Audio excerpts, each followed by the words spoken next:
Students, आज हम BSc third year के कुछ शॉर्ट क्वेश्चंस जो आपके नाभ की चुंबकीय अनुनाद स्पेक्ट्रम में से लिए गए हैं उनके बारे में स्टडी करेंगे। तो आइए वीडियो स्टार्ट करते हैं।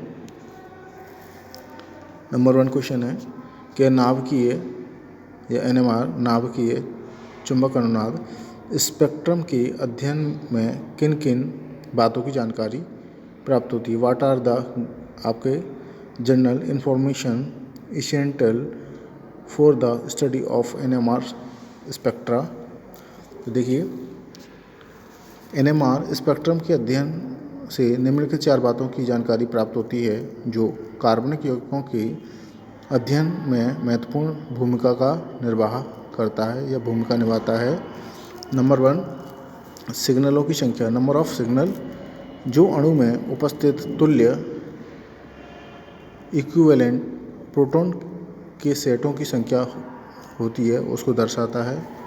नंबर 2, सिग्नलों का स्थान, पोजीशन ऑफ सिग्नल, जिसके द्वारा प्रोटॉनों के पास या आसपास के इलेक्ट्रॉनों या इलेक्ट्रॉनिक वातावरण का पता चलता है। नंबर 3, प्रत्येक सिग्नल का अनेक शिखरों में विभक्त होना, जिनके द्वारा कार्बन परमाणु पर उपस्थित प्रोटॉनों की संख्या की जानकारी होती है। नंबर 4, सिग्नलों की तीव्रता, प्रत्येक सेट में उपस्थित प्रोटॉनों की संख्या के समानुपाती होती है। इसके बाद नेक्स्ट क्वेश्चन है आपका डेल्टा तथा टाउ किस प्रकार एक दूसरे से संबंधित है। तो in which way delta and tau are related with each other. तो देखिए, दोनों scale delta and tau, delta और टाउ द्वारा एनएमआर सिग्नल को प्रदर्शित किया जा सकता है।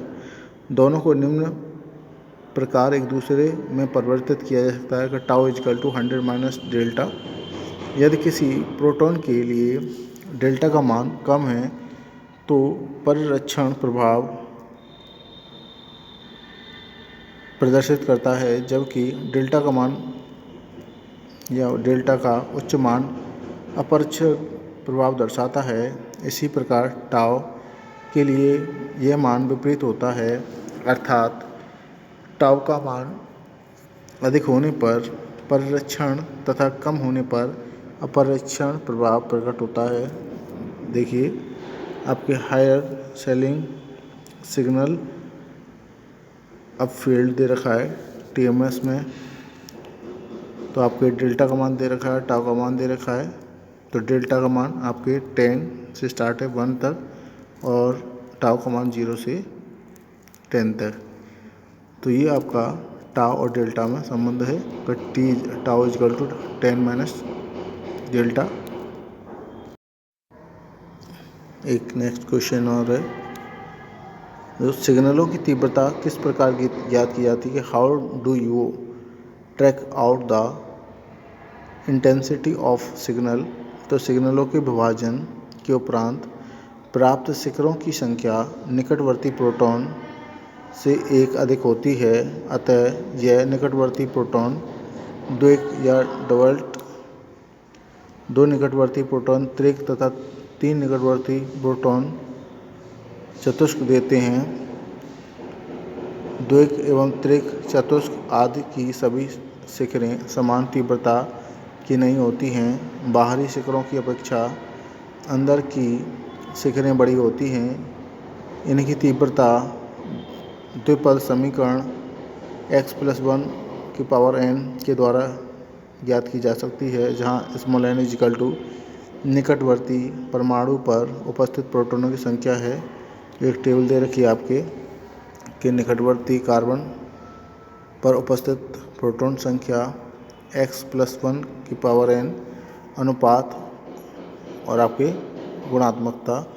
तो आपकी प्रोटॉनों की संख्या 0 है तो x+1 की पावर 0 इजिकल टू 1, तो अनुपात एक आएगा, सिंगल है 1 है तो x+1 की पावर 1 तो x+1, तो 1:1 डबल आएगा। 2 है तो x+1 का होल यानी स्क्वायर, तो x² + 2x + 1, तो 1:2:1, तो ट्रिपलर या ट्रिपलेट। 3 होगा तो x+1 का क्यूब, तो x cube plus 3x plus 3x plus 1, तो 1:3:3:1, तो आपके क्वार्टर आएगा। तो ये था आपका सिग्नलों की तीव्रता का ज्ञात करना। इसके बाद नेक्स्ट क्वेश्चन है कि NMR स्पेक्ट्रमी में टेट्रामेथिलसिलेन TMS को संदर्भ यौगिक चुनने का क्या कारण है। तो NMR स्पेक्ट्रमी में टेट्रामेथिलसिलेन को संदर्भ यौगिक चुनने के निम्नलिखित कारण हैं। इसमें नंबर 1, इसमें कार्बन 12 का एक समान प्रोटॉन जिस H आयन या प्रोटॉन का साइन है, जो कि इसकी संरचना से स्पष्ट है। तो टेट्रामेथिल सिलिकॉन का स्ट्रक्चर देगा SI बीच में है, CH3 उसके चारों ओर हैं। तो टेट्रामेथिल सिलिकॉन का फॉर्मूला है। क्योंकि सभी प्रोटॉन एक प्रकार के हैं, इसलिए ये NMR स्पेक्ट्रा में एक तीव्र सिग्नल देता है। नंबर 2, इसका क्वथनांक 27 डिग्री सेल्सियस काफ़ी कम है, इसलिए स्पेक्ट्रा प्राप्त करने के पश्चात इसे आसानी से कार्बनिक यौगिक से अलग किया जा सकता है।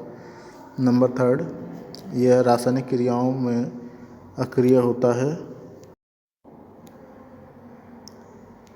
नंबर 4, आपके सिलिकॉन की कम विद्युत ऋणात्मकता या ऋण विद्युतता इलेक्ट्रोनेगेटिविटी के कारण इस यौगिक के प्रोटॉन बंद इलेक्ट्रॉनों के परिरक्षण प्रभाव से अन्य सभी कार्बनिक यौगिकों के प्रोटॉनों की अपेक्षा अधिक परिरक्षण होते हैं। इस प्रकार सभी कार्बनिक यौगिकों के प्रोटॉन TMS के प्रोटॉनों की अपेक्षा विवर्चित होने के कारण ऊर्जा का अवशोषण निम्न चुंबकीय क्षेत्र में करते हैं।